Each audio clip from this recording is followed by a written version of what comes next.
Hello again, everyone. Thank you for joining us for the third and final part of the second day of the symposium, Institutional Psychotherapy, Legacy and Constellation of Francesc Tosquelles.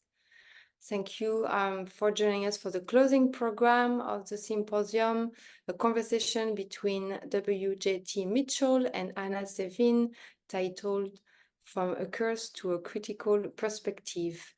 W.J.T. Mitchell is a Gaylord Donnelly Distinguished Service Professor Emeritus of English, Art, History, and Cinema at the University of Chicago. Hannah Zevin is Assistant Professor of History at the University of California, Berkeley. Together, our speakers will close our symposium by discussing Mitchell's upcoming publication, Seeing Through Madness, while exploring the possibilities to learn from mental illness and overcome its stigma. A quick reminder that closed captioning is available by activating the CC button at the bottom of your screen, and everything is interpreted in live ASL, in American Sign Language, sorry. And there will be time for Q&A at the end of the conversation, so please share your questions for our speakers throughout the talk using the Q&A feature. And now I'll hand it over to our final speaker. It's an honor and a pleasure to have you on the screen. So the screen is yours. Thank you. Thank you very much, Matilda, and thank you for all of the work you've put into the exhibition and into this symposium. And I have been here for most of it, and I have to say it has blown my mind, really. It's a feast of learning, and learning modulated by empathy, by firsthand experience, and by all kinds of analytical rigor that I really appreciate. People not just taking for granted that, oh, yes, we know what madness is, we know what mental illness is, and so let's get on with curing it. And Hannah, thank you so much for being here to have a conversation with me. I really don't have anything very formal to do here. I thought I want to say one thing about the relation between what we call mental illness and madness. It's really very simple. Imagine a Venn diagram and a very big circle with a small circle inside of it. I think the small circle is mental illness, psychiatric diagnoses, particular syndromes, of which there are thousands. And the DSM, expands exponentially as more forms of mental illness are discovered. Madness is a much bigger phenomenon. Madness expands to collective behavior, to mob behavior, also to lots of normal behavior. And that's why I think a constant theme in our discussions has been the deconstruction of any firm barrier between the normal and the pathological. Let me put my cards on the table. The whole premise of the book I'm working on, Seeing Through Madness, is that man, and I mean by that the human, is the mad animal. And it's either a bug or a feature of high intelligence, higher intelligence, that craziness goes with it.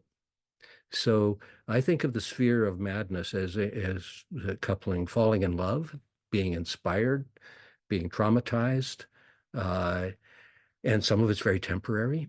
That's why I asked the question about curatorial madness at the end of the last session. I'm partly inspired in that question by the example of Aby Warburg, the great art historian who suffered from probably schizophrenia or bipolar disorder, and yet created the Builder Atlas, arguably the first attempt to create a kind of visual culture atlas of what he called the pathos formula, all of the images of human emotion and passion, and not simply in Western art, but in the larger sphere of visual culture. So madness is the big circle. Mental illness is the small one, where people either get confined, diagnosis, labeled, and so forth. So I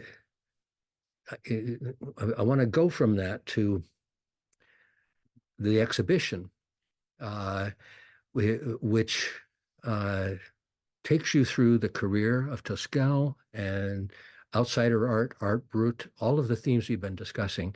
But at the very end of the exhibition, there is a little tablet hung on the wall with a film.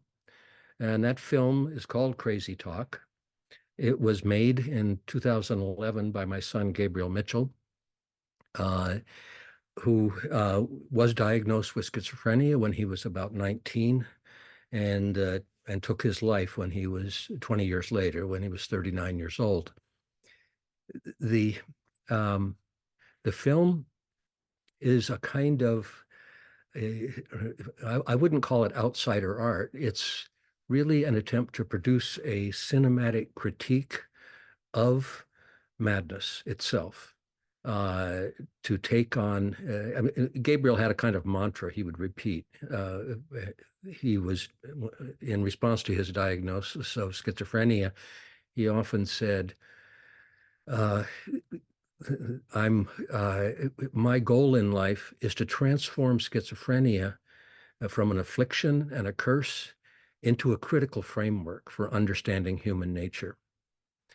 He had the positive symptoms of schizophrenia, which are hearing voices and seeing visions, like waking dreams or hallucinations. But he felt very strongly that those are things we all share. We all dream. We all conduct interior monologues with ourselves. At least I do. I don't know about the rest of you.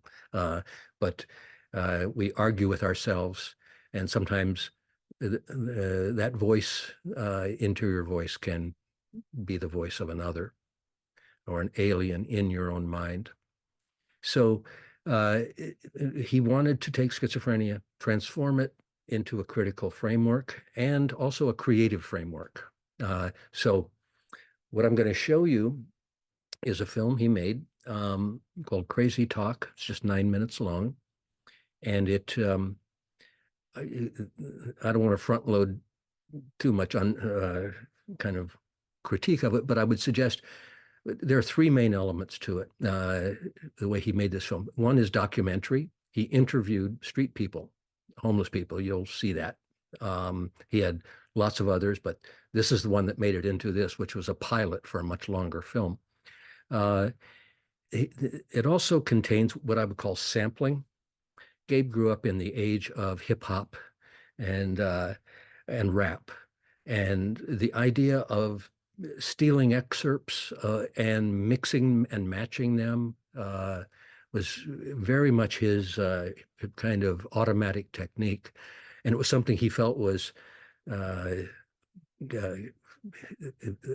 connected to the filmmaking of his screen idol was Jean-Luc Godard, who he felt that was the style that he wanted to adopt and appropriate. And then finally, there's what I would call a kind of appeal to structuralist filmmaking of the 60s and 70s. That is, the experimental films of Kenneth Anger and others, in which cinema asserts itself the way abstract painting did, that the cinematic apparatus becomes crucial and you get special effects, and it's not trying to represent anything. It's often abstract and diagrammatic. So those three elements, what I call documentary, structuralist, and sampling. So without further ado, let's go to Crazy Talk, which is the, as I said, the last thing you're going to see in this exhibition. And away we go. What mental illness is in reality. And also because I think there's a lot of films that kind of misrepresent it.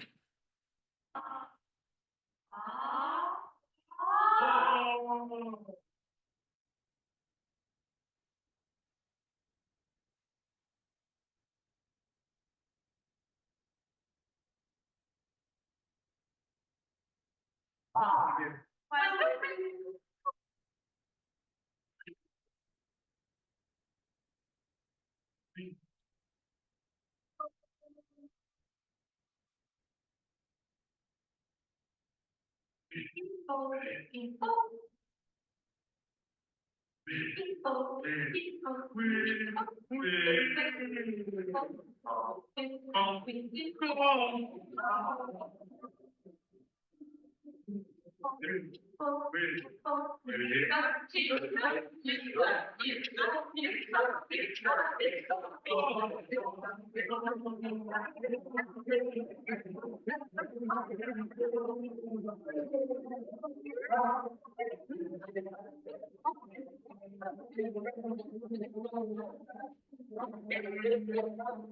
you forgotten that what we were brought here, we were robbed of our name, robbed of our language. We lost our religion, our culture, our God. And many of us, by the way we act, we even lost our mind. Well, it's interesting. Cultures shape the experience of mental illness, whether you talk about depression or something like PTSD. How we think about it and how we treat it actually shapes the experience itself. So when we, as the globalizing culture in America, export our notions of mental illness in terms of how we treat it and how we think about it, we are inadvertently shaping those illnesses as well. And what we are doing by exporting our notions of mental illness around the world is we're homogenizing the way the world goes mad.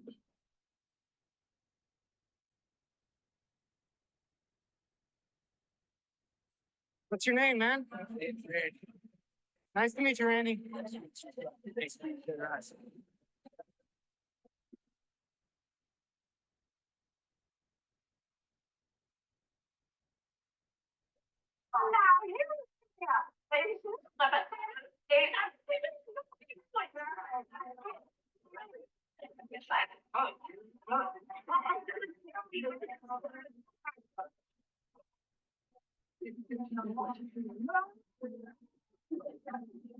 Ragheads who might attack the military here in the United States.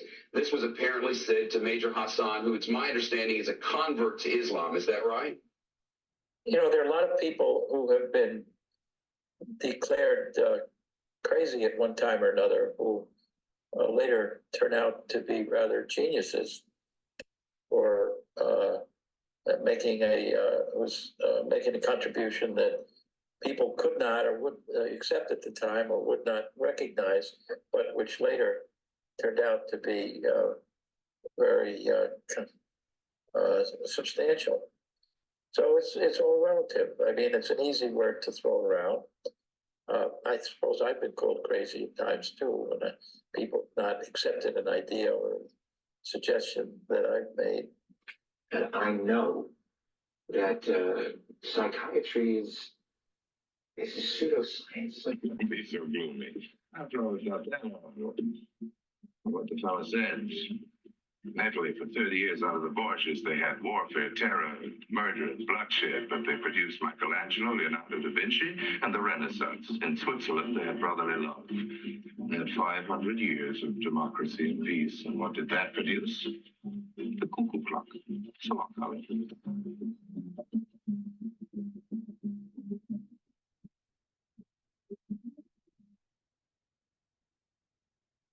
It's going to be second. The audio's not that great. Oh, great. Okay, I'm going to stop sharing then. Okay, I think I've stopped sharing now, I hope. That gives you a sample of the film. I see a message says it was unable to start the video, and the sound, I'm told by people in the audience, is not so good. I hope that gave you a little bit of an inkling of what it is. It's available on YouTube. If you look up Gabriel Mitchell Crazy Talk, it'll be there. The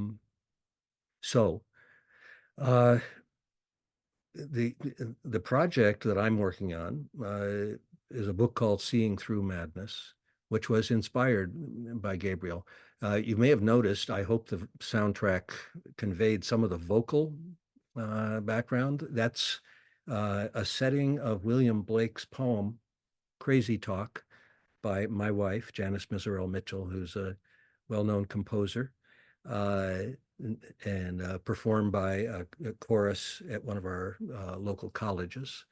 And I think Gabriel appropriated that as the major soundtrack for his film. Sorry you didn't get to see the rest of it. I'm not even sure you got to see any of it. But you did, we did? Good, okay. So Gabriel's sister, Carmen, was sort of producer and to some extent co-director, although Gabe cut the film all by himself. And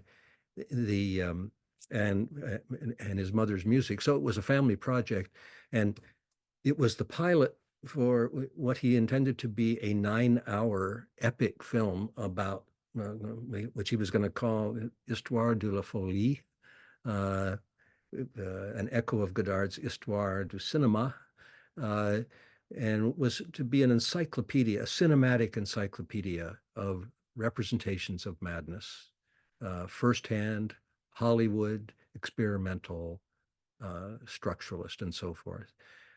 And my role in it was, he said, "Dad, you're the image researcher." So when he passed, I still felt I had the job. And so Seeing Through Madness is a book inspired by him, by his project of trying to take a planetary view of madness. And I think we have to take a planetary view, maybe not global, but planetary, in the sense that the planet is a wandering vessel and we are all on it. And one of the chapters of the book that in some ways frames the project is on the ancient metaphor of the ship of fools, which Foucault described as a place of exclusion of the mad. The mad were shipped out on the ship of fools to separate them from society. For Plato, it was a metaphor for the state, for democracy itself, and the problem of electing a captain as opposed to having somebody who knows the job, knows what they're doing. So it was a very political metaphor for Plato. And I think in the 60s, something happened to that metaphor when suddenly the idea of spaceship Earth became part of planetary consciousness, where everybody knew, okay, we're all in the same boat. The minute that the first astronauts looked back at the Earth and saw that we are a floating island or a ship of fools. So that's the framework of the book, to look at madness as built in to the intelligence of our species, as a feature, not necessarily just a bug. That because I think, as Plato suggested long ago, everybody goes crazy sometime, and there are many positive kinds of madness as well, and we need to look at the full spectrum. One of my chapters is called The Colors of Madness, and it takes up the question of the spectrum, which is very much in play in professional discourse about certain syndromes today. And of course, the argument in my chapter is that all colors are the colors of madness, that it's a spectrum from the very bright to the black and dark, with the primary colors of the passions in between, and many others. So with that, I just want to, Hannah has kindly agreed to, I don't know if you are interviewing me or we're just kind of bouncing ideas back and forth, Hannah, but, and we've both been watching a lot of the issues that have come up in the discussion. We can go back to those. We can go forward where you'd like to go, but anyway, your turn. Thank you. And this is an honor. So thank you to Mathilde, to all the curators, and Tom. It's an honor to get to speak with you. And it's been fabulous, this conference. So if you missed parts of yesterday, please go watch it when it posts. I think it'd be great to go forwards back and also to keep Gabriel here, and the work. I mean, I want to say When you're talking about the spectrum of colors and the spectrum of madness, it reminds me of a friend's little girl who was asked, you know, age 2 or 3, like, what is your favorite color? And she said, all the colors are mine. And the psychoanalyst and critical theorist Tracy McNulty has recently written, and I'll read this quote, we can think about the experience of the child whose reality, peopled by imaginary friends and monsters under the bed, is much more capacious than that of the family or society in which he lives. When the child enters into the language of the social link, these experiences undergo censorship. The child literally stops seeing and hearing certain things, end quote. And so McNulty continues in this essay, and I'll drop the link in the chat if people are interested, to posit, right, that when that censorship doesn't occur, that's actually the definition of madness. And then what society does with the loss or the lack of censorship, the inability to be censored, is where we get the normal and pathological, from Georges Canguilhem, who of course studied and learned alongside Tosqueus. So, you know, one thing I want to talk with you about, Tom, is, you know, your book, The Mental Traveler, this next book, you know, where you are, I love what you said, it's this kind of other direction of inheritance, that you still have the job of being the image researcher, but you've also remade the job as your own. But this tension also where our children are all children are mad. You know, you're saying something even more capacious than that, which is we are all mad. Maybe for a little while, maybe all the time. But like mad people with children, as a society, we don't listen to them. So I'm wondering if you can also tell us about this experience of having listened to Gabriel, how that shows up in the first book that I think Seeing Through Madness is building off of. And maybe we can talk just about first the father's more memoiristic account, and then the scholar's image researcher account to come, and how the two books work together. Great. Well, let me show you the cover of Seeing Through Madness. Where is it? There it is. Can you all see that? Mental Traveler. Can you see this now? Yes. Yeah, okay. A father, a son, and a journey through schizophrenia. I think the difference in this panel and all the rest, we've been talking about people who are involved in the art of the insane. But this is, my story is partly about a family and a father-son relationship, which was very close and very difficult many times. Living with a person with, as Gabe said, schizophrenia is bad enough, but the diagnosis is a stigma that you have to struggle with. He said it's like a declaration of a death sentence. Mm-hmm. The picture on the cover you see here is him looking out at the Mediterranean Sea from the top of a monastery close to Nice. He had an episode that day where he was completely catatonic and depressed.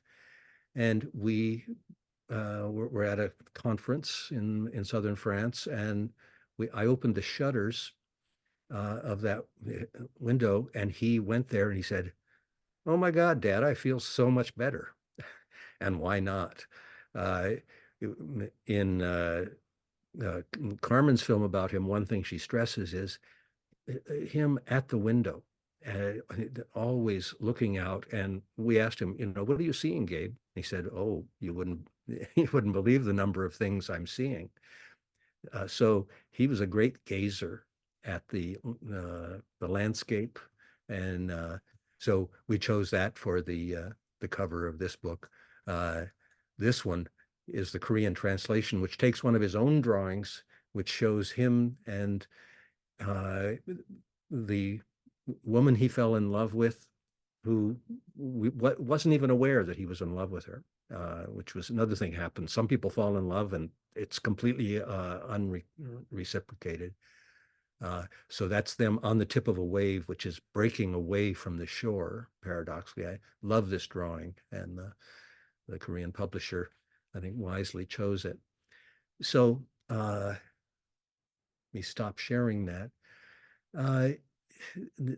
So one thing we haven't talked about much in the symposium is what does a family do? The first caregivers are usually in the family, and often what the moment of break is with the first and most primary community a person has, that their family can't bear to live with them. We had to struggle with this. Could he live with us or not? It became clear, no, it's not good for him. He has to grow up. He has to leave. This is at age 19 and 20. We couldn't send him off to college. He was at NYU, but that was not working out. He declared in his freshman year, we had a conversation in which he said, "Dad, I figured out what I want to do with my life." And I said, "Yeah, great. Tell me, what is it?" He says, "I need to become homeless." And I said, "You mean you want to be a social worker and work with the homeless, right?" And he said, no, you don't get it. I need to be homeless." And he said, "The reason is very clear. The only people I've met here, the students are all wrapped up in kind of nonsense. The people in Washington Park," he was at NYU, "the people in Washington Park who are there overnight, they're the ones who are really in touch with reality. I've been talking to them." So he actually felt there was a community of the mentally ill, at least that the homeless sometimes self-organize encampments. You can see them all over LA now, these enormous encampments. Now we've got students camping, of course, on our campuses. So I don't know. I mean, am I just rambling on, Hannah? Oh, but maybe I can actually even ask you about just that. I mean, in the film, and I urge everyone to see the full length. I believe it was dropped in the chat, but it would be better if you're local to New York to go to the museum to see the film. You know, one thing that it's up to, and you've described this some, but I just want to draw it together in case the audio was difficult for some people, is that in its sampling and also in its voiceover, who is included, who is brought in. Your son Gabriel is really articulating at the conjecture of political madness, and also individual madness and the lived experience across both. So we have both, and you should tell me where the source image is from. A woman whose eyes are being pulled back, right? A kind of almost scene of torture, of brainwashing, but also, film that he must have taken, right, of a comrade on the street. And I think that even to link, the encampments in general and the encampments at universities, I've been really moved by the kinds of solidarity between the group and the individual that are happening, where in fact unhoused folks are assisting in teaching children and students and adults, because it's not just young students. I'm at a university that doesn't just have 18 to 22-year-olds on its campus. It's something I love about teaching here, how to do that work of keeping each other safe. And it's also going the other way, where those encampments, right, are also showing us something about the conditions of daily life, both here and of course in Palestine. So I'm wondering if you can also talk about, I know in Seeing Through Madness, I've been so honored to get to read a little of it in advance, that you're thinking again at the individual and the political, the group level, which I think is one of the things Tosqueus and Fanon, and thinking about Camille's talk yesterday, really, show us quite differently than sort of standard US psychiatry, which really wants it to be, a diagnosis at the individual level that Gabriel says, right, becomes this kind of death sentence in society as it is now. So I'm wondering if you can just tell us a little bit about the scale shifts and how they're operant in Gabriel's work and your work after him. Well, the epigraph to the entire book is taken from Nietzsche, from Beyond Good and Evil. And it's a statement, the first time I read it, I thought, this is Nietzsche being kind of wild and perverse. It goes like this. Insanity in individuals is somewhat rare, but in groups, parties, nations, and epochs, it is the rule. And every word of that that statement, I think, feels more and more true today. And particularly the last word, it's not just the collective madness of groups, parties, and nations, but the idea of the epoch, that there can be times of temporary collective insanity when a people go crazy. I was just, the last 2 weeks, I just got back from Peking University, where I was immersed with dozens of students whose parents went through the Cultural Revolution. Every I think person you meet in China has some kind of memory of this as a time of intense trauma when a nation went mad and tore itself apart. So the Cultural Revolution is not looked upon with nostalgia as the time of the Great Revolution.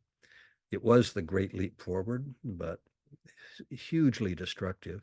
And among the people who suffered most intensely were the intellectuals who were taken out of their positions and sent down to the country, where many of them committed suicide or went crazy. And I've been going to China for almost 30 years periodically. And in the 80s, when I was there, I can tell you, it was an even fresher memory. So I think Nietzsche got it right, that the rule of human collective societies is that they periodically go crazy.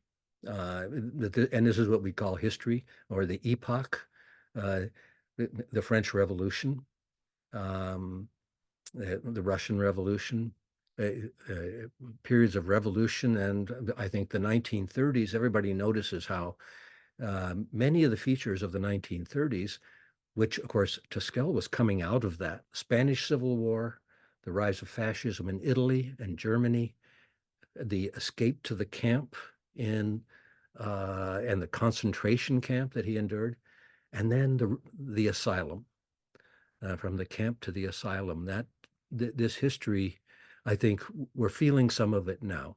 I mean, in different ways, but the cycle of the epoch, of the return of this kind of moment. The other moment strikes me as a mass depression. We all went through, the entire world experienced this. It's what the phenomenologists call the epoche, the pause in time. And that's the moment of COVID, the year, 2 years, when did that period end? For some people, it hasn't, it's never ended. For some people, that was the end. I have friends who died during it. And people suffered greatly in China. People fought over it here, to vaccinate or not. It became another occasion for the ongoing civil war that I think constitutes American society and culture. We've never gotten over the Civil War. I think that's pretty clear from our politics today. And we're also in a period uncannily similar to the 30s, when the right-wing authoritarian psychopath is on the march everywhere. One other meaning to the rule of madness, the chapter you read, is this strange relation between sovereignty and madness. It's almost an occupational hazard. Giving absolute power to somebody, or absolute immunity, that's what the sovereign demands. I am above the law. I am above everything. And it's a perfect job condition for a narcissistic psychopath who is never wrong, whose will is law, and is untouchable. So that's the frame of the book, the exception and the rule. And so the mentally ill are the exceptional in that sense, in Nietzsche's frame. The rest of us are the rule. And Tom, it makes me think and going back to Joanna's, talk yesterday, and so much gratitude to her. I will make a tiny plug that Joanna and also Parwana Nazif have put together a folio on Tuscaeus for the magazine Parapraxis that'll be out this summer. In an issue on security, where a lot of these themes actually around the authoritarian personality, very much our contemporary politics are coming up. But Tom, just to tarry there a little bit, you know, one of the things that Joanna Masso is giving us many gifts. One is, you know, a rearticulation of thinking about caregiving in San Alban, especially around the women of San Alban, when it's, you know, and she was saying this yesterday, it's often conceived of as, you know, a very masculine space. This is also true, of course, of Fanon's work in Blida, which is often, you know, not seen as actually having women working there. And of course, this is part of Camille's book, but you write also in your first book, and also everything you're saying, you started by talking about the family and that Gabriel had to leave the family to find himself in a way. You know, you write in your catalog for the show, quote, "We still don't know exactly what kind of mental health institutions we need." And you know, so this is to go back the other direction. If you've just glossed for us your argument on political madness and us being the exception, you know, I want to go back to thinking about what it is to do the caregiving, you know, and that is the subtitle of your first book, no? The Caregiver's Dilemma. Do I have that right? No, the Oh, actually, that was the Ben Kafka, I think, essay in LARB. now you're thinking of a chapter in Mental Traveler in my memoir of Gabe, which is entitled The Immoral Career of the Caregiver. Yeah. And I So- stress immoral because I was echoing Irving Goffman's classic study, what he called The Moral Career of the Mental Patient, and how the mental patient is in stages, and Goffman maps it out very precisely, is deprived of their moral agency. They're seen as irresponsible, no longer capable of self-governance. They must be governed by someone else. They and this idea of governance, by the way, is really crucial when we think about the analogies between the self and the collective. You know, what is a self-governing collective? But the immoral career of the caregiver, I mean, it just hit me when I read Goffman that I wanted to write a little appendix to his chapter to say, you know, what happens to the morality of the caregiver because you are put in the position of being responsible for someone else, but and trying to find the delicate balance. You know, our family, we were constantly, say you have an episode, somebody's acting out and they're angry, especially anger, difficult to manage. How do you react? Well, I mean, most people, your kind of normal response is you get angry back because maybe they're cursing at you and telling you, you know, you're terrible. And so you get defensive. But you also know as caregiver that that isn't going to work. You can try humor. That's usually good. Irony, not so good. You know, if they feel you're being ironic, and this happened once, I'll give you an example. Janice was managing an episode, and I could hear, you know, he was raising his voice, everything in the kitchen, and I came downstairs, and clearly she was exhausted, and I said, so do I have the next shift? Boy, bad thing to say. He blew up. So I'm a job, am I? Or, you know, you're taking care of me and all of that. What I found was change the subject, somehow derail. But none of them felt like, you know, oh, I'm being a good caregiver here. I'm a you know, amateur therapist, and I've really figured it out. It's hard, and that's why I asked the question after the last session about whether curators can go mad. I'm sure they can. Abby Warburg was he's my model as an art historian, and he had very serious schizophrenia. His atlas might have been the therapy for it, but that was a huge curatorial project. So yeah, the immoral career of the caregiver was, to me, one of the really crucial moments to think about the complexity of this. And your initial question, do we know what kind of institutions we need to create for the mentally ill? I think they have to always be experimental. That's what Toskelis' great legacy was. He wasn't anti-psychiatry. The other thing, I recommend to everybody to go to the Anti-Psychiatry Museum designed by Thomas Saz in LA. It's on Sunset Boulevard. And it's basically a museum of the history of psychiatric apparatus, confinement chairs, confinement beds, all of the stuff they did to you in the name of caring for mental patients. They were experimenting too. They're saying, well, let's try, giving them 1,000 volts through the frontal lobes, see how that works. Will it calm them down? And in drugs, well, let's experiment with this. Gabriel went through the usual sequence of drugs. I'll never forget him saying when he had Haldol, Dad, they tell me I have a thought disorder, but when I'm on Haldol, I don't have any thoughts. He said, I feel like I'm living underwater. So the question of experimentation,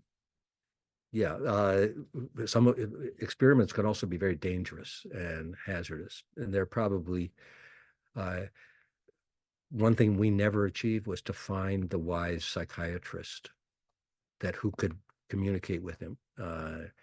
He unfortunately got a Rogerian who, did the Rogerian talking cure is, so tell me how you feel and how long you've been feeling that way. And how would you rate the intensity on a scale of 1 to 10? And what Gabe would do in those sessions would be, he would filibuster. He'd say, he said, I would brainstorm, talk my head off, because I knew that they had nothing to say to me.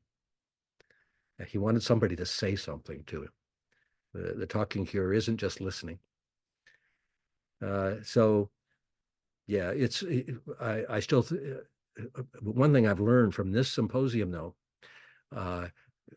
particularly the panels today about art therapy, occupational therapy, people have put a lot of thought into this. It's all severely underfunded, but to me, one of the keys, certainly the key for Gabe's management of his condition was work and feeling like he was good at his work. He was a produce clerk in the Jewel food store, and he had a treatment. He wrote a treatment for a comedy chase film called The Jewels, which was going to be about a day in the life of a big city grocery store, which he felt he knew everything about the grocery business because he learned to drive a forklift. He'd been to the factory. He said, we'd be talking about life, as you would say, you guys lead such sheltered lives, you're at, teaching and in your academic worlds. Try going to the big warehouse where at 4 a.m. the trucks are rolling in with the day's produce, and you have a forklift and you're carrying a ton of tomatoes. That's real life. He loved being the voice of reality as a kind of, I think, compensation for constantly being in a state of feeling that the world is somewhat unreal. Right. I want to go back there. I love the panels this morning too. And the scholar and documentary filmmaker Carmine Gribaldi writes really beautifully about in the 1960s. I'm in Berkeley right now, not that far from here. There was a sort of group therapeutic experiment. And I think keeping the word experiment there is really important. In a sense, you're asking us to think of it as value neutral, because of course experiments can be horrific, but they're also essential, or that's the paradox or the tension. But Carmine, I'll put this in the chat as well. Carmine tells this story about this sort of home that's largely for quote unquote at the time wayward teens and maybe slightly post-teens in the 1960s hippie flower child moment. Who were often runaways and were often unhoused. And the therapists there began to do this kind of amazing therapeutic experiment, which was to replace the therapist who might do the kind of, forgive my language, bullshit that you're describing, right? Right, you're this, da da da, which those children and teens and young adults also found frustrating, and replaced it with a movie camera. And the quote unquote patients or the clients would just talk to the camera, and they would make their own films with the camera. And there are other such examples. And another colleague, again, I'll put these in the chat, writes about on the East Coast in the 70s, an asylum that used the movie camera. And of course, we know about the experiments of setting up communal screenings in the Tosquelles post-Tosquelles moment, the amount of filmic representation. Again, this is very much Parwana Nazif's work as well. And so thinking also, when you say Gabe had this work and you went to the grocery store, right? He also had this other work as the filmmaker of Same.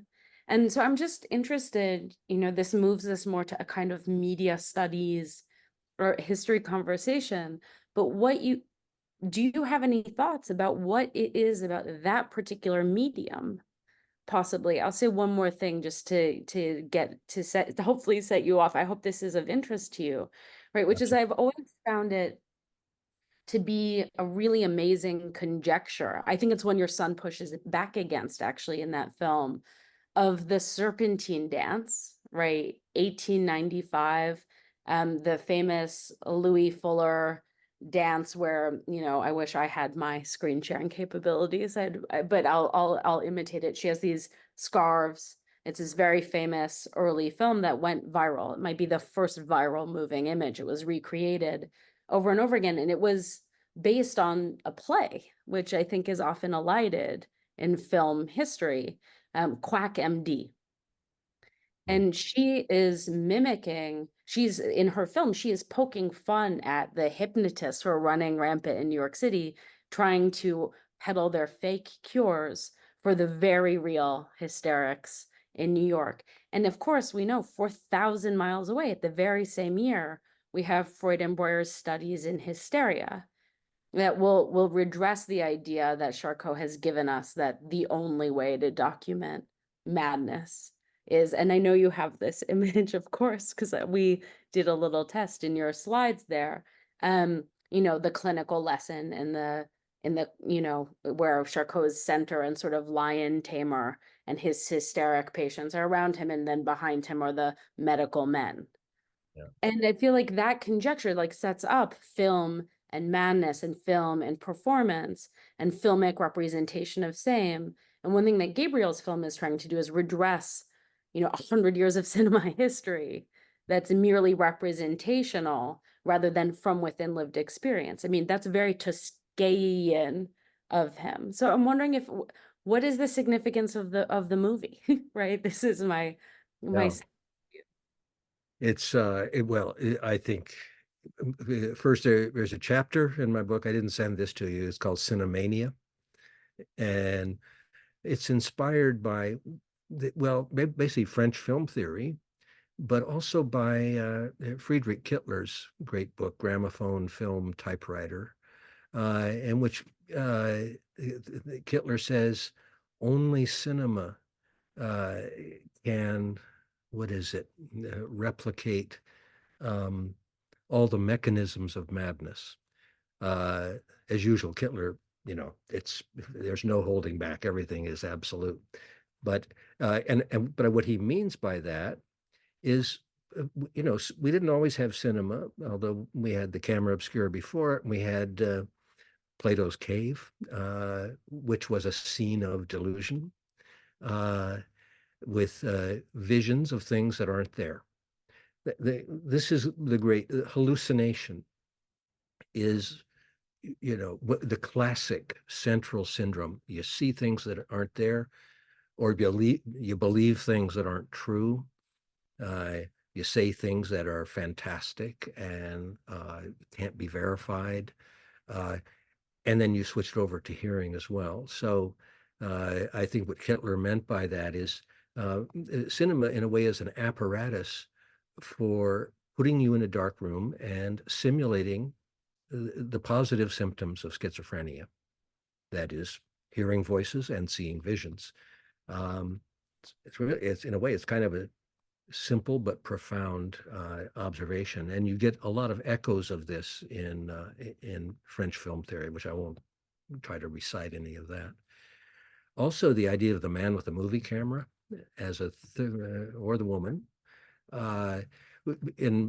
When I taught a whole series of seminars, one was called Reading Madness, and that was about novels and poetry. Cinemania, which was a course on, it was also called Movies and Madness, and it went from the earliest one of the Cabinet of Dr. Caligari, with what you presume is the evil psychiatrist, all the way to Shutter Island, where you get a repetition of the same theme. Throughout the film, you're led to believe there's an evil psychiatrist, and your hero you identify with turns out to be the psychotic. But throughout, they are trying to resist the mad world they've been thrust into. So the idea that you can, in cinema, also insert the spectator into the subject position of the mentally ill, of the hallucinatory subject. But one of my students did exactly the experiment you described at Berkeley, and that was to go to homeless people and people at our local community mental health clinic, and give them cheap cameras and say, make films and bring them back. And so we brought them into our class and showed, you know, what they had done. A lot of them, what they started doing was interviewing each other. And, you know, so you see one homeless person filming another one and getting, you know, what's your deal, man? You know, how are you coping or not? So there is something particularly relevant about cinema, and particularly to schizophrenia or thought disorders, I think, which involve distortion of perception, or a kind of waking dreaming. The opening scene of Crazy Talk, I think of Gabe's filming himself sleepwalking, and he did sleepwalk. His eyes are open, but he's not seeing anything. In the way he's portrayed him, and he's holding the camera in front of himself, walking toward the edge of a building. One thing about that opening with the falling Tom Cruise is, of course, I've never been able to get away from the idea that the film was a suicide note. But he always would deny that absolutely. Don't worry, he said, Dad, it's just a movie.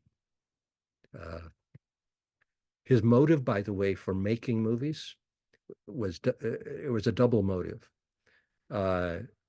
When he was feeling really serious and ambitious, he would say, I want to turn schizophrenia into a learning experience and a critical framework for understanding human beings in general.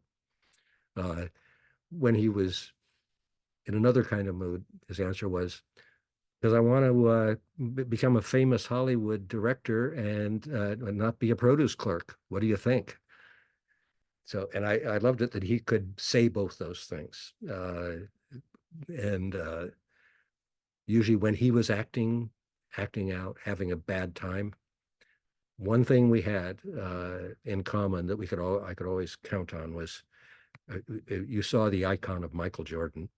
No, with the William Blake epigraph, no bird flies too high if it flies with its own wings. And there's Michael Jordan with his 6'6" wingspan, and these huge hands that grip a basketball like it was a golf ball.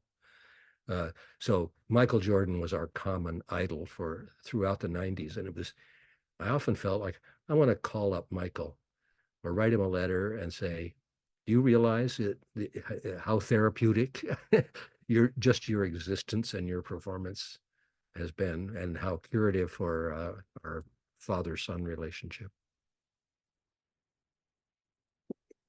You should try. I mean, and I even say that as a 1990s Knicks fan, but you should try. I mean, I want to go back too, because cinema, I'm also just concluded teaching a course here at UC Berkeley for graduate students on reality and unreality and media. I mean, it was a new media course, and yes, we read Hitler, which is interesting to read now, actually, and looked all the way through. But I'm wondering if we can sort of tarry with reality and unreality and media, and also experiments, it really in the therapeutic sense. One thing that is so incredible about this show, and also Toscaeus's work and the work it inspires today, it was so amazing that Mathilde invited folks from the Green Clinic in New York City to be part of this. I love the programming here so much. Is that media has increasingly become,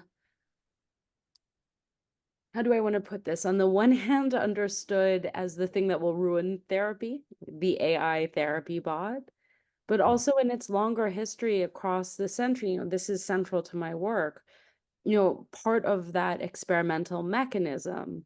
When you write it's the first thing I think you write in the catalog essay, right? We still don't know what kinds of institutions we need. And so I'm wondering if we can think a little bit together about not just, and I love this story of you and Gabriel and Michael Jordan, or you and Gabriel, and in The Mental Traveler, there are many movies, right? There's a lot of the shared televisual, but also how that's operant therapeutically more widely. And there, I mean, quite properly so, right? In milieu-therapy, as in Toscaeus and onward. Like, what is it, do you think, about the mechanism of making art, doing art, that's, and this is Camille Robsy, who I'm not sure she's still here, but her idea of disalienation, like how does media help us with the experiment of making the institution we might need and deserve? I'm wondering if you have any thoughts about that at the end of a course like, on madness in cinema and, through all your work. Many thoughts. I mean, I was just listening to a TED talk by Scott Galloway last night, where he said Mark Zuckerberg is the cause of more mental illness than anybody else on the planet because of Facebook. He thinks that social media are basically agents of alienation. There's also something you must have noticed in everyday life. I was talking about this to the students at Peking University. Crowds of people walking down the street, all of them with a phone in front of them. They're not looking at what's around them. They're not talking to anybody next to them. I don't know what they're doing, but it's a strange moment. I'm old enough to remember before we had cell phones, and people kind of walked down the street and they said hello, ni hao. That's a lost world now. So media, I think, can be very toxic. I'm worried that my 10-year-old grandson is addicted to video games. I'm trying to convert him to chess and Go. I said, I want you to play games that use your brain, not the coordination between your eye and your thumb. to kill, more bad guys with these violent video games. Not that I think they cause violence or anything like that. I'm stupid, but not that stupid. It's the time spent on them and the addictive character of them. So I think some media, video games, especially certain kinds. Fortunately now, my grandson is also obsessed with Minecraft, a building game, and he's trying to teach me how to play Minecraft, which I appreciate.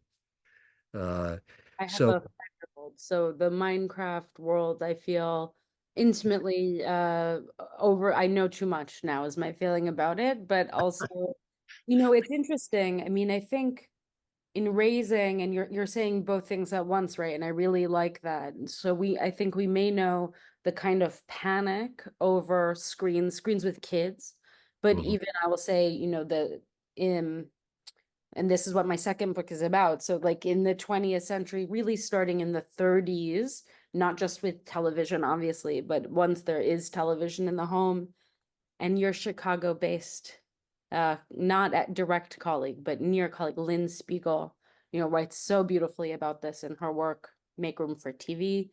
The entire family structure reorganizes around the television structure, but also the TV is restructured around the idea of the quote unquote, or the fantasy of the nuclear family. And there are all of these panics that kick off really as early as the 50s, certainly cresting through the present, actually, I think, about what it is to join in around a media object. Mhm. And I think one of the things that even starting as early as the 60s, the media, people who are media theorists, Marshall McLuhan, these kind of, at the time, household names, now less so, but are I'm really, bringing him back. we're bringing him back. Okay, good. You can bring him back, and I will see what you do with that, and I will anticipate it. But one of the questions was not just, so for McLuhan, what is a media? What are its effects? But what is it to watch alone, to do alone rather than in community? And so I'm now, as you're talking about your 10-year-old grandson and him teaching you, and also the wish for maybe this older form of co-teaching, right? Chess, this play. But it's very different than the other example of the isolation with a phone alone. And like, so if we know that video games are not the cause of violence, right? There is still something about structures of sociality that change around devising, and devices that change around, structures of sociality.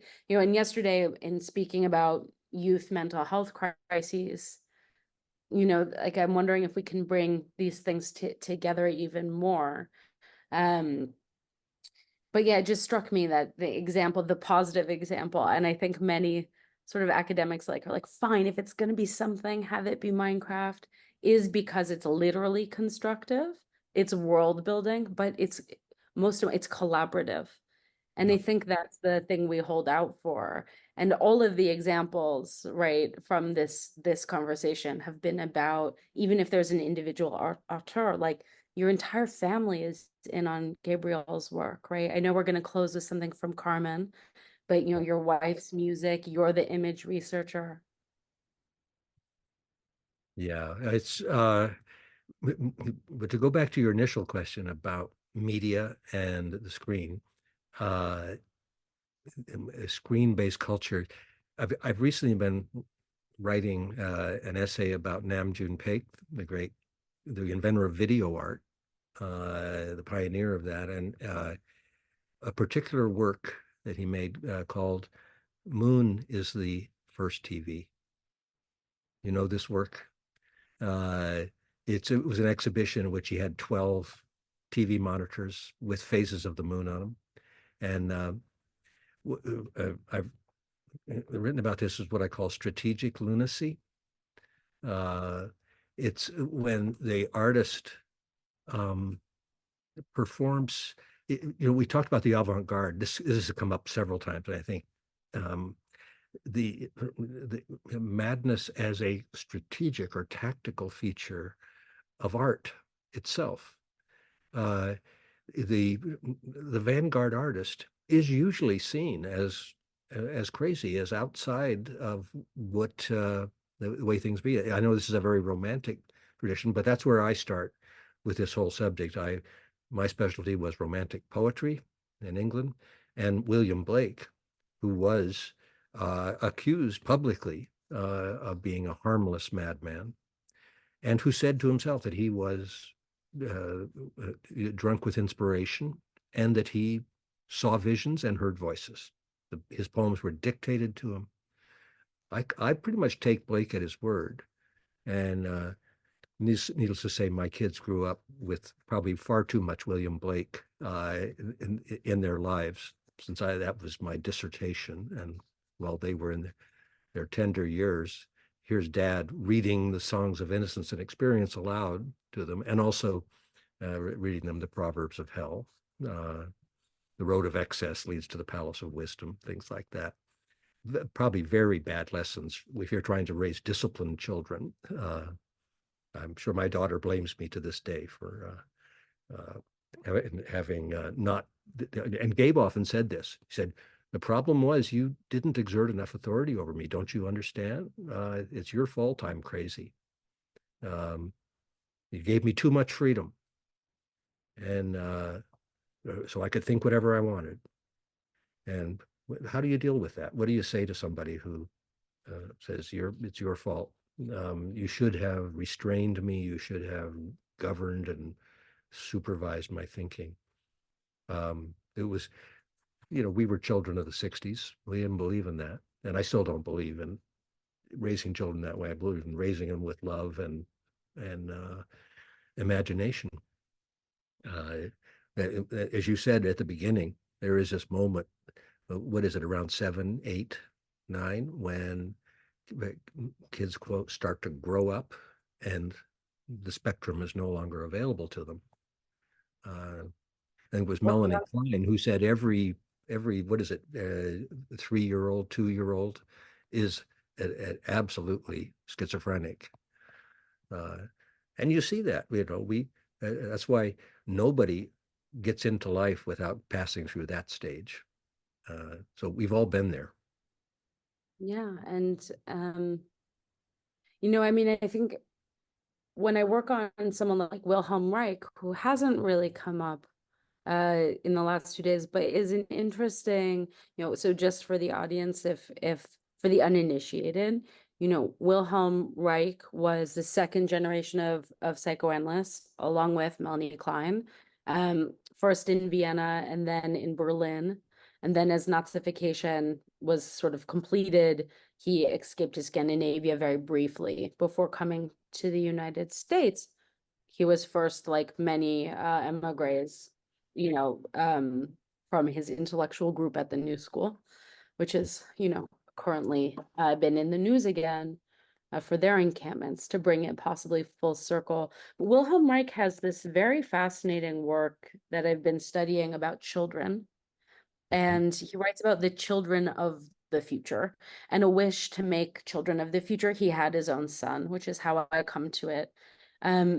But he also says at the same time, and so Reich was too communist for the communists, too radical for the Freudians, too Freudian for the Freudians possibly, but he didn't want to experiment per se on his son. There's a tension. He both wants to raise his son to be the child of the future and also is very reticent to do so precisely because of what you're saying about being a child of the 60s, which is in a way to be a child of Wilhelm Reich.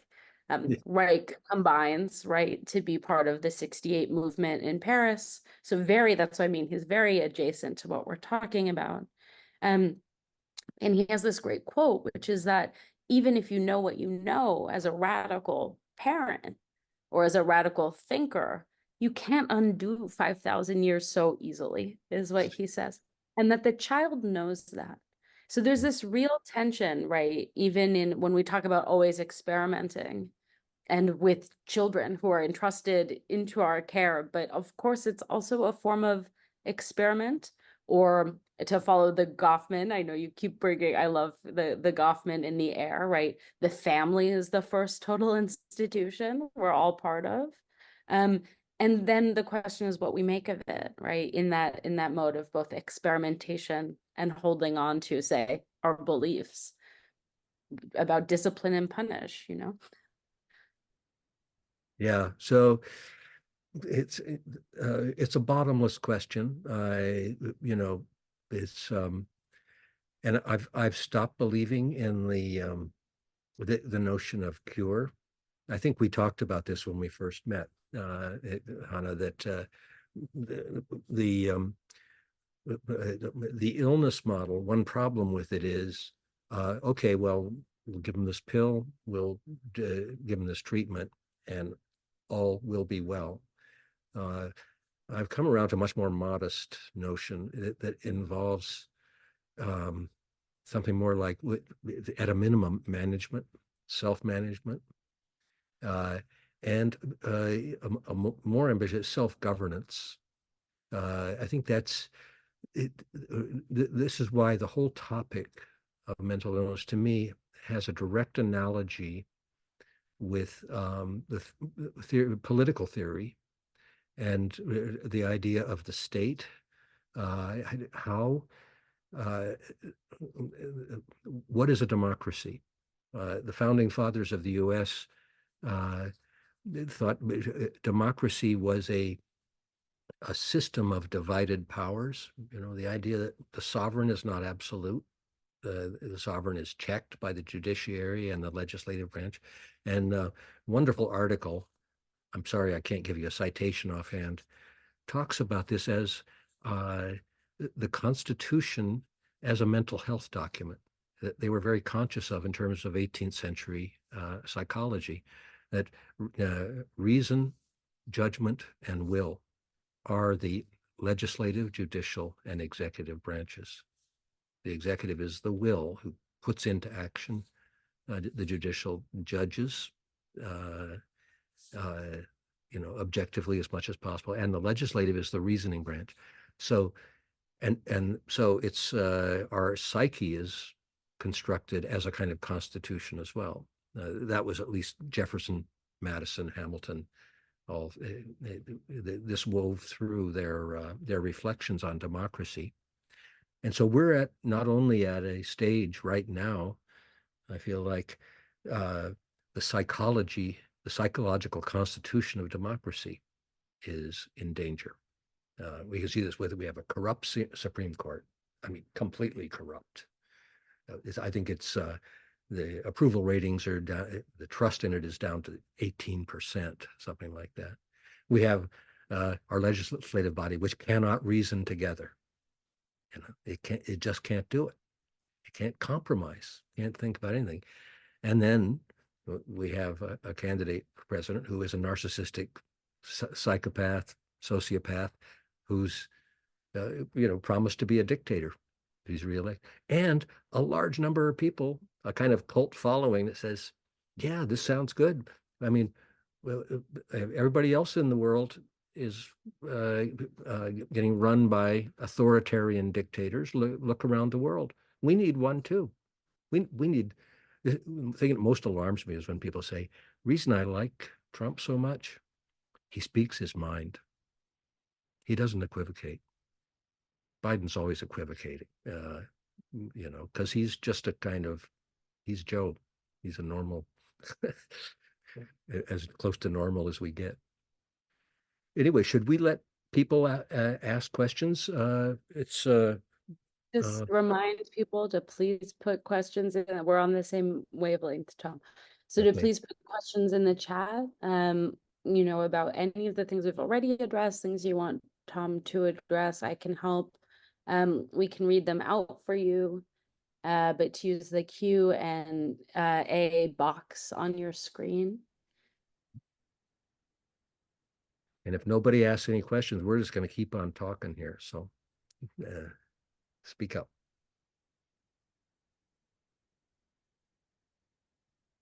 You can also just type it into the webinar chat and I can read it out as you like. That's easier. Sometimes it is. And Tom, you want to show at the end the trailer for Carmen's film now? While they're So- thinking, let me do that very quickly. This is just 90 seconds, so it won't be So that. please think of some questions because we'll have about 12 minutes or so. Okay, so this is the trailer to Gabriel's sister's film in progress, which we hope will be finished by the end of the year. I don't see anything that says record. Yeah, okay. Here's the star of our film. In 2009, my brother Gabriel and I started working on a documentary about mental illness. He had been collecting interviews on the subject for the past 15 years, ever since he was diagnosed with schizophrenia at the age of 19. Gabe, why do you want to do this movie? I see schizophrenia as a very human condition. But as we know, people are malleable, plastic, and they can change. Even beyond the grave, they're changing. And then on a beautiful Sunday morning in 2012, Gabriel leaves the project. He doesn't leave a note. When someone dies by suicide, everyone says there are no words. But without words, there is no story. I need a story. I look for clues in his artwork, in his poetry. Maybe if I can solve this problem, I can solve him. I decide to continue our movie. I ask storyboard artists to beat out the scenes to his screenplays, and I ask actors to read passages from his work. Maybe if I could understand his story, I could understand the ending. And the ending, I think we can say, is not an ending. One of the things Gabe liked to say that always struck me when he said, people are always changing. Even beyond the grave, they're changing. How can they change beyond the grave? He believes that. And I think he meant it, that, what is a human life? It's not just what you do in your lifetime. It's also a network of relations, of memories that go on. Certainly our understanding of him, of his art, is expanding. I mean, and after watching the Toscalis Symposium for the last 3 days and immersing myself in the exhibit a few weeks ago, I came to think Crazy Talk really tapped into something wonderfully. And when you go to the Folk Art Museum exhibition, I urge you to stay concentrated until that last exhibit. It's there hanging on the wall. And I think they'll let you turn up the sound because the sound is crucial to it. Janice's setting of Mad Song of Blake's poem is crucial to the effect. And it touches all the bases we've talked about: institutions, medication, therapy, individual and collective forms of madness, and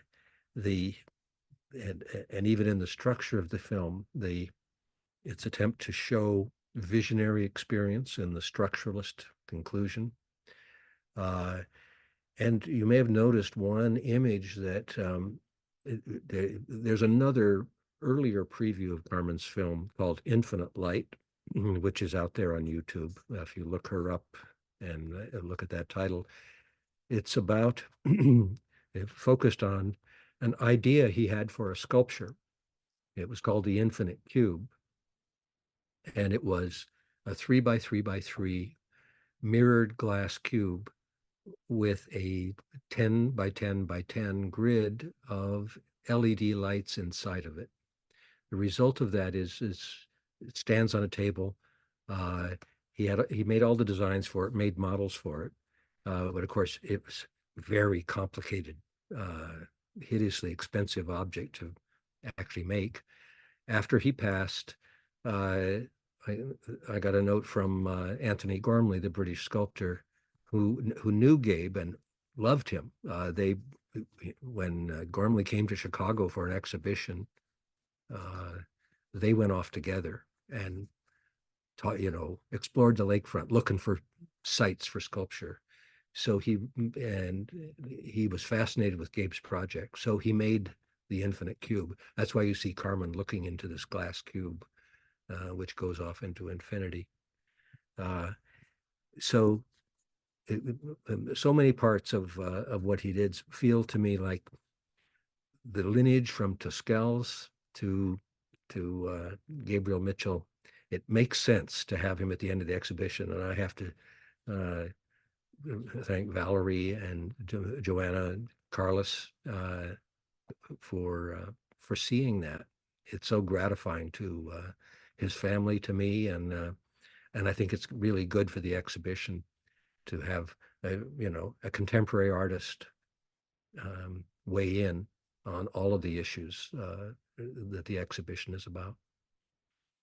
No, I think that that's such a beautiful place to end, which is to say that you've just traced this wonderful and vitalizing lineage that rejects and your catalog. I want to plug a few things. The catalog essay, that's a conversation with the curators, with Tom, which really says, we have both lost our significant ability to think like Toscelles, but also you're saying, right, that in fact, Gabriel and others join still in that project. And to plug, absolutely going to the show. It's up through August. This summer, we will have more Toscelles mania. Joanna Massa will come to the United States. There will be screenings in New York associated therein, the numerous publications on Toscelles this year, but that this show, as it comes to the States, is a really crucial way to not just think about Toscelles and Art Brut, but also uniquely because of the American Museum of Folk Art, to think about its US resonances, and the relationships, that are here as well. And that kind of transnational work is brand new and fantastic. So I want to thank everyone at the museum. I want to thank you, Tom and Carmen. I can't wait to see your film. And Mathilde, for this really wonderful 2 days. Just, it's very difficult to think. And so getting to think all together, it's just been such a pleasure. And I'll turn it back over to you now, Mathilde. But you're muted. Zoom. I have been doing that all day. Thank you so much, Hannah, and for plugging in the conversation into its context, and for also shouting out to the team of the museum, because yes, I think this was a big effort from the museum to bring this work to here, and also to translate it into something that resonates with our current times and current place in the US. I see a question from Robert Young, who talked yesterday. So maybe we can end on Robert's question. So Robert asked, I wanted to ask how much has learning about Toscelles' work at Saint-Alban changed your ideas of therapeutic possibilities? What can we learn from him today? So maybe that's a good way to end this conversation, if you want both to talk about this. Anna, why don't you go first? Sure. I mean, I'm happy to say in brief, right? My work is as a historian of psychoanalysis. And I've been across my books, I'm working on my third book right now, deeply invested in the minor and alternate histories that move us away from the assimilative model of psychoanalysis, which seeks to bring patients into harmony with the brutality of everyday life, and rather its radical antecedents. And so Toscelles' work is not just, and this is one thing that the symposium has been central to, is not just that of Saint-Alban, but also all of its afterlives. And so I think restoring a tradition of experiment that is not violent, but is in fact, and sometimes missteps, right? That's certainly also true, but is constantly looking after how to actually do care rather than cure, or care that is freed from its violent social mandates, right? I always go back to George Canguilhem, who I invoked in the beginning. You know, Canguilhem says from his book that he wrote based on his time at Saint Alban, you know, health is a margin of tolerance for infidelities in the environment. And I think moving into a greater and better understanding of the history of norms and pathology, Toscaeus is just central to that, not as a theory only, not as a theorist, but as a practice. And at a time when, you know, we are hearing, on the one hand, student protesters being called disordered simply for expressing what they see. And on the other hand, you know, a kind of demand that those who are quote unquote mentally ill or mad can't have politics. You know, it's more and more and more a time to be thinking with Toscaeus and the afterlives of such. So it's been such an honor to sit and listen and learn for the last 2 days from people I've been learning from for a long time, and to also do so with, you know, you, Tom, and through your son, Gabriel, who I love this work, and it's been such a pleasure. I'll let you answer the question now. Well, for me, Toscaeus, I think the most salient things about the St. Albans experiment to me was the heterogeneity of the population. The fact that refugees, immigrants, political activists, intellectuals, and Toscaeus himself were there not just to treat the mad as the problem to be solved, but to let madness speak for itself. In those interviews, I watched a lot of the documentary about Toscaeus and his own craziness, which was often comic. His insistence on barefoot therapy. Don't start with the head, start with the feet. And those pictures of him with his bare feet are just so, I think, this is what you want. It's what I want, is somebody who comes in without the wrong kind of authority, but the authority of a fellow traveler, a comrade, who is trying to create a self-governing community. To some extent, I mean, it was an experiment in democratic psychotherapy, or democracy as a mode of achieving individual and collective self-governance, responsibility for yourself, but also for your brothers and sisters. So the political aspect of St. Albans was very striking to me. I think of it, you know, as a child of the 60s, I'm deeply affected by good old-fashioned, I guess it's Barcelona anarchism.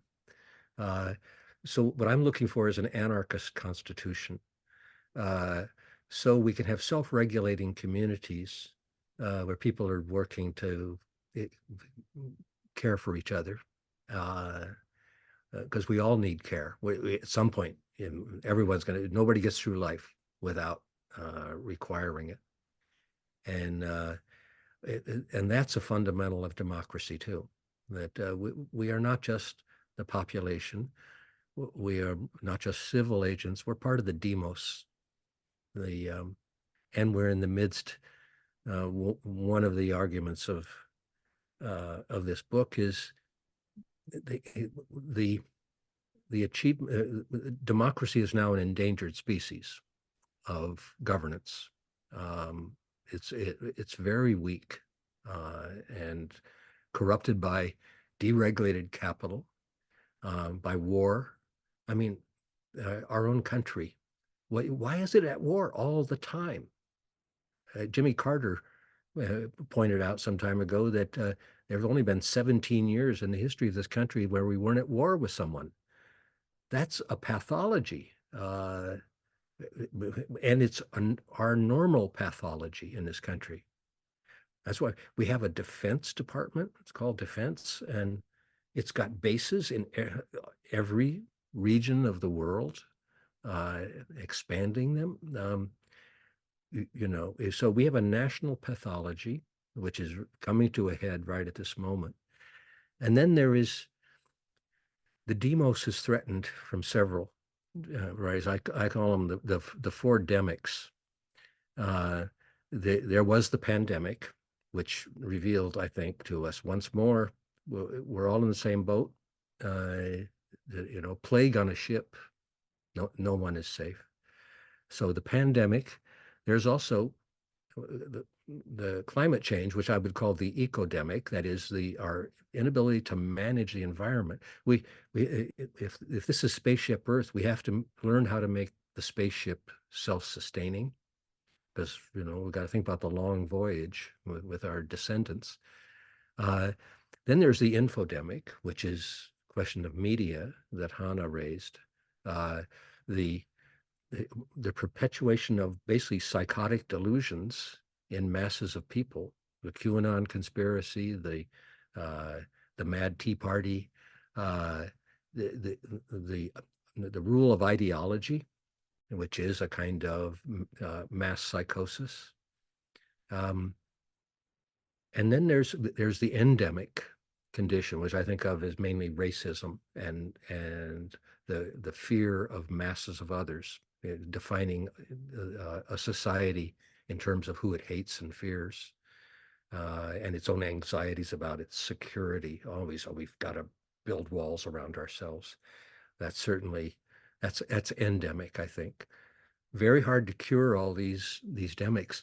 But the other thing to say about our moment in history is that we as a species, our continued existence is not guaranteed.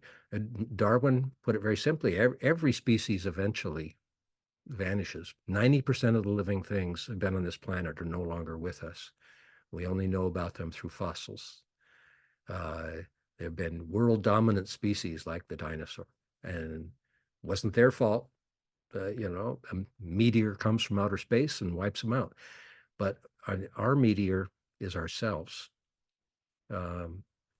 So last thing I'd like to say is, at this very moment, I think we have, and you're going to think I'm crazy to say this, but I'm just going to go ahead.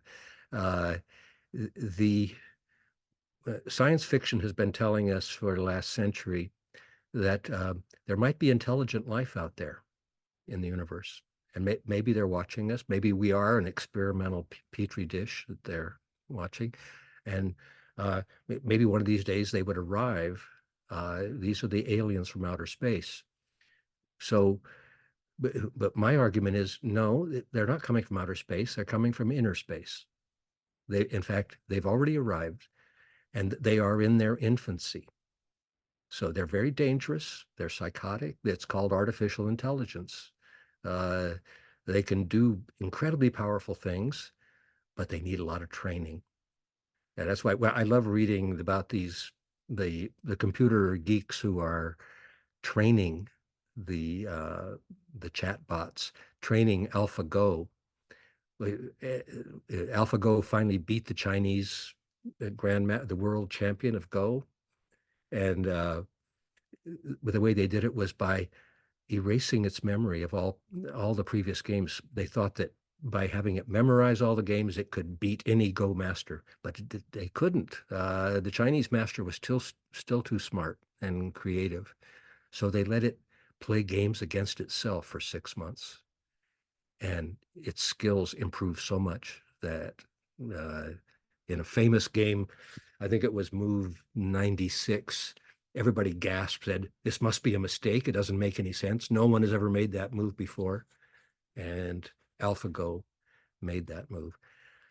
So my hope for the future is maybe the aliens have arrived just in time to help us out of our dilemma. And not too soon, though. Not too soon. I think and we need to train them. They have to be. And we can use first Toscayes as a reference, maybe to go back to community and ground-based experience. I love your image about him barefoot as an illustration of his thinking. It's very grounded. It's very grounded also in the context, the political, the geographical context he works in, and I think it's very inspiring for our generation on screen, as we spend a lot of time on screen and disconnected to where we are. Yeah. But I'd like to thank you, Tom, because I think that was such a beautiful way to end, and also to think about the ways in which Toscayes, we can still learn a lot from Toscayes, and you said it such in a beautiful and way, and very inspiring way. So and also thank you for listening to the 2 days of symposium, another Toscalian way of interacting with others. There's a lot of apology to listening to all types of voices, and even voices with accents, as he was also speaking French with a Catalan accent.